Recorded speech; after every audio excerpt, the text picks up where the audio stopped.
Good morning, children. Hope you all read the lesson. Two paragraphs only I have completed yesterday. I have asked you to read the sentences. Now we can continue the lesson. Yesterday, where we stopped is the author, the लेखक, उन्होंने कहा है कि मिट्टी का महत्व चमकीले हीरों से बड़ा है. Right? Now let me continue.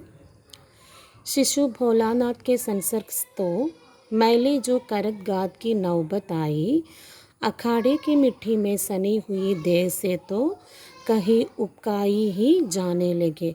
What is mean by akhara? अखाड़े की मिट्टी तो जानते हो ना, गुश्ती करना, right? Where they are playing, where they are fighting in the mud, right? So that mitti, that is akhada, the place where they are kushti karna. Okay, so अखाड़े की मिट्टी में सनी हुई देह से तो कहीं उपकाई हो जाने लगे. उपकाई होना, उल्टी होना, ऑपोजिट वे.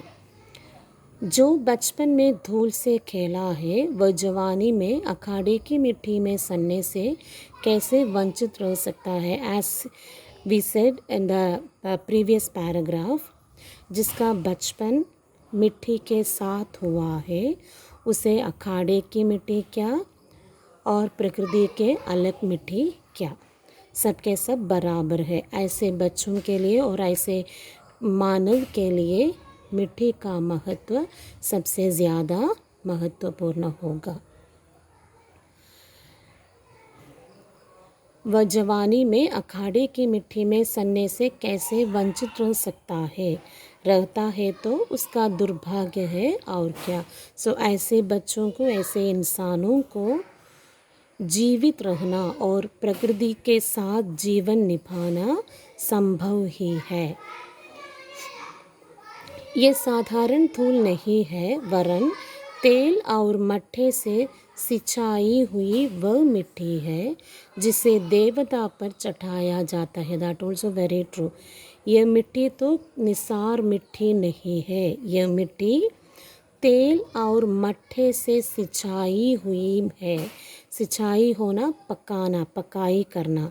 सो यह मिट्टी तो तेल और, you know that clay how it is, or मिट्टी how it is, how much worthy it is, right? So यह साधारण धूल नहीं है, वरन मीन्स बल्कि, लेकिन तेल और मट्टे से सिंचाई हुई वह मिट्टी है जिसे देवता पर चढ़ाया जाता है. Stories are there, specially in Hindu epics. देवता के शरीर पर मिट्टी से उसका आवरण करता है. इससे मानता है कि देवता का बिंब और that murti, that will be very pure. Like that concept where there. संसार में ऐसा सुख दुर्लभ है. सो मिट्टी के साथ जिसका जीवन होता है ऐसा सुख दुर्लभ है. पसीने से तर बदन पर मिट्टी ऐसे फिसलती है जैसे आदमी कुआं खोदकर निकला हो.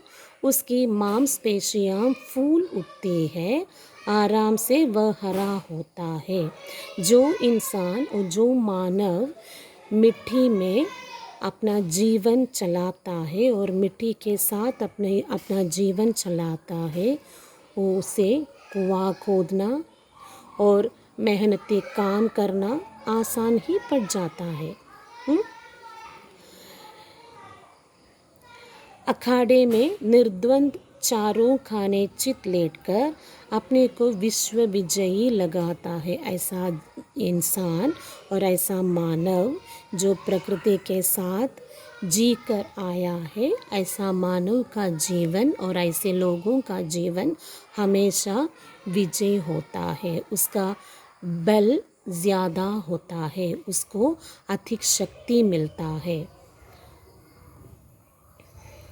मिट्टी उसके शरीर को बनाती है क्योंकि शरीर भी तो मिट्टी का ही बना हुआ है. ऐसे सेड अर्लियर, मिट्टी से शरीर बनता है और शरीर मिट्टी में ही लीन हो जाता है. सो शरीर और मिट्टी को लेकर संसार की असारता पर बहुत कुछ कहा जा सकता है. and we can say many things which is connecting with the body, human body and Prakriti. We can say many stories like that. As example, we can give that. शरीर और मिट्टी को लेकर संसार की असारता पर बहुत कुछ कहा जा सकता है, परंतु यह भी ध्यान देने की बात है कि जितने सार तत्व जीवन के लिए अनिवार्य है वे सब मिट्टी से ही मिलते हैं. We can say many stories. Or now, as I said in the second paragraph, people can say you cannot go outside and play with the mud, whatever it is. लेकिन पंच तत्व, actually what is the पंच तत्व? It is actually पंच तत्व माने अंतरिक्ष, वायु, आग, पानी और धरती. It is actually connected each other. Water, the land or the atmosphere or air. All these things are connected each other. So जितने सारे तत्व जीवन के लिए अनिवार्य है, ये सब हमारे जीवन के लिए अनिवार्य है, वे सब मिट्टी से ही मिलते हैं. And these all things are connected with the mud, मिट्टी, soil. जिन फूलों को हम अपनी प्रिय वस्तुओं का अपमान बनाता है वे सब मिट्टी की ही उपज है. जिन फूलों को हम अपनी प्रिय वस्तुओं की तुलना बनाता है, उपमान करना मतलब उसकी तुलना करना, वे सब मिट्टी की ही उपज है. फूल मिट्टी से होता है, पौधा मिट्टी में उपज होती है, पेड़ पौधे मिट्टी में ही अपना जीवन लेकर आता है. राइट. रूप, रस, गंध, स्पर्श इन्हें कौन संभव करता है? ये सारे के सारे सौंदर्य, शारीरिक सौंदर्य और प्रकृति की सुंदरता, इंसानों के देह, ये सब कहाँ से होता है? धरती से ही होता है, मिट्टी से ही हमें मिलता है. माना कि मिट्टी और धूल में अंतर है, लेकिन उतना ही जितना शब्द और रस में, देह और प्राण में, चांद और चांदनी में. Clear. We can say that मिट्टी और धूल में अंतर है. The soil, the mud and dust, it is different, but how it is different? इसका अंतर होता है, उतना अंतर होता है जितना शब्द और रस में, देह और प्राण में. These all are connected each other. और चांद, चांदनी के साथ.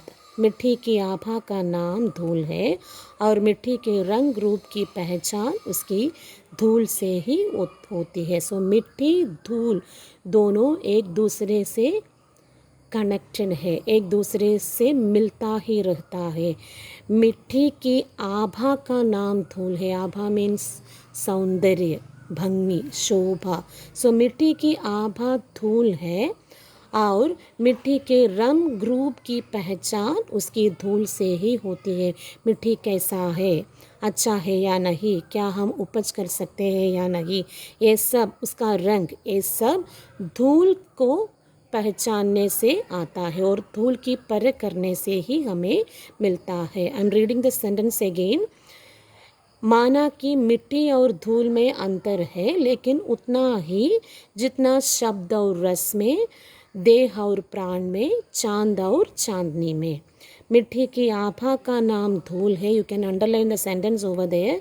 मिट्टी की आभा का नाम धूल है और मिट्टी के रंग रूप की पहचान उसकी धूल से ही होता है. So each and every sentence what is given there in the lesson. Author, the लेखक का नाम डॉक्टर रामविलास शर्मा.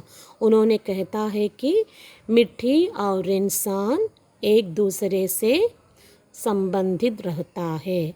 सो हमें ऐसा नहीं मानना चाहिए कि मिट्टी के बिना जीवन आसान होता है. Clear. Read the sentences till where I stopped over there.